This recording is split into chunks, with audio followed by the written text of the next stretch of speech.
सोचो एक पल के लिए। एक तरफ था एक ऐसा राजा जिसके पास लाखों सैनिक थे, हाथियों की फौज थी और पूरा हिंदुस्तान उसकी मुट्ठी में था।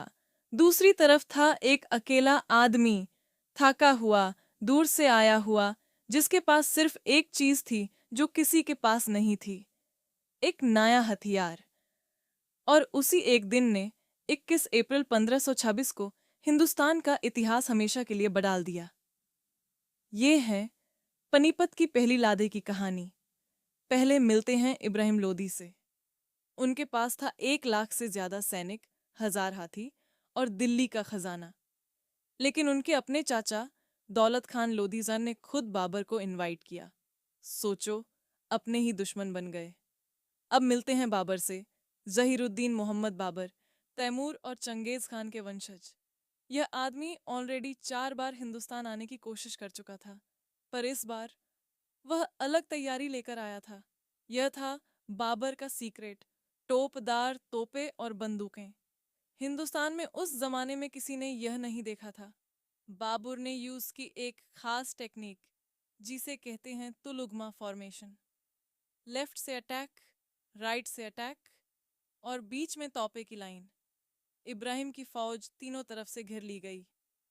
ये था जीनियस। बाबर ने सिर्फ 12,000 सैनिकों से 1 लाख को हराया। 21 अप्रैल 1526 सुबह की रोशनी में पनीपत के मैदान पर दो फौजें खड़ी हैं। ये वही जमीन है जो आज भी हरियाणा में है, पानीपत। इब्राहिम लोदी ने सोचा, मेरी 1 लाख की फौज ये 12,000 क्या करेंगे। सिग्नल मिला, तोपे गरजने लगे। Boom boom boom.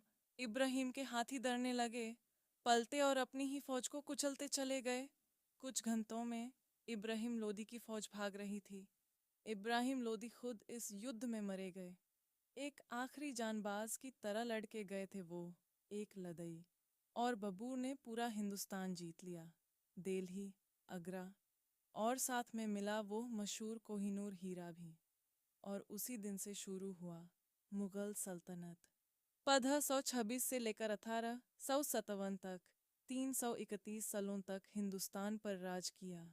बबूर से हुमायूं, हुमायूं से अकबर, अकबर से शाहजहां, जिन्होंने बनवाया ताजमहल। ये पूरी विरासत इसी एक लड़ाई से शुरू हुई थी, पनीपत के मैदान में। तो यहाँ से हम क्या सीखते हैं? इब्राहिम लोदी के पास ज़्यादा सैनिक थे, ज़्यादा हाथी थे, ज़्यादा पैसा था, फिर भी वह हारा। बाबर के पास था सही टेक्नोलॉजी, सही स्ट्रेटजी और सही टाइमिंग। यह लड़ाई हमें सिखाती है, रिसोर्सेज से ज़्यादा ज़रूरी है थिंकिंग। जो नए आइडियाज़ लाता है, जो चेंज के साथ चल सकता है, वो जीता है। और एक बात, पनीपत का यह मैदान आज भी एग्जिस्ट करता है। अगर आप हरियाणा में हो तो एक बार ज़रूर जाओ। वो ज़मीन आज भी कुछ कहती है। ये थी पनीपत की पहली लादे, जिसने मुग़ल सल्तनत की नींव रखी। अगर ये वीडियो पसंद आए, लाइक करो, शेयर करो और सब्सक्राइब मत भूलना, क्योंकि अगली वीडियो में हम बात करेंगे पनीपत की दूसरी लड़ाई की, जहाँ एक और बड़ा ट्विस्ट आया था। मिलते हैं अगली बार। जय हिंद।